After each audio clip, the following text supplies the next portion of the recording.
It's a moment of truth for France as voting is underway in the country for a second round of parliamentary polls, which is expected to leave the far right as the dominant force in a divided and paralyzed parliament. Voting began at 8 a.m. local time and it will continue till 6 p.m. or 8 p.m. in major cities when voting estimates will be released. 501 out of 577 seats are up for grabs in the runoff. 289 will be needed for an absolute majority. French Prime Minister Gabriel Attal was among the early voters to cast his ballots in Paris suburbs. As voters take to the polling stations to cast their ballots, the stakes are high for the future of France's political landscape. While the anti-immigration Eurosceptic party may not win an outright majority, a hung parliament would leave a divided France in political limbo and weaken its international standing.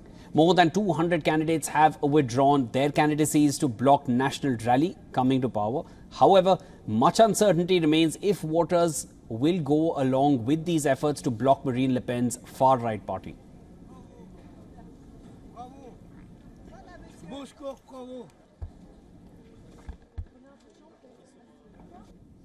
Ahead of voting in the mainland, of course, France, voters in France's overseas territories and those living abroad cast their ballots. First French region to vote was Saint-Pierre, a small French archipelago off the coast of Canada. They were followed by residents of French Caribbean territories, including Guadeloupe, Martinique, as well as French Guyana in South America, and French citizens living in the United States.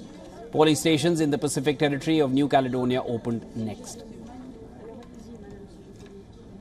Now, opinion polls indicate far-right National Rally and its allies likely secure somewhere between 205 and 230 seats in the runoff vote. However, it will fall short of the absolute majority, that 289 figure I mentioned earlier. New Popular Front is likely to win 145 to 175 seats, while Macron's centrist bloc could end up with somewhere between 130 and 162 seats. If the vote is in line with the latest surveys, the election will deliver a hung parliament. Now, let's take a look at the possible options if the outcome is such. The mainstream parties can then pull together and form a coalition. Otherwise, they can opt for an ad hoc alliance to vote through individual pieces of legislation in the new parliament. Now, it is possible that none of the three groups will be big enough to govern alone. In that case, it can reach a coalition deal or provide assurance it can run a viable minority government. This will lead to France risking political paralysis. As a result, with little or no legislation adopted, a caretaker government will run the basic daily affairs.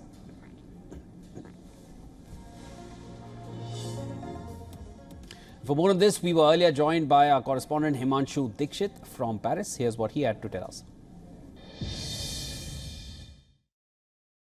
It's an extremely consequential day here in France. It will not be wrong to say that it's one of the most consequential days since the World War II in terms politically speaking. Because what we know is that the right-wing party led by Marine Le Pen is in the pole position. Remember, it is not just the political unrest, but it is social unrest that could happen if the right wing eventually does have an outright majority or they become the most popular party in France.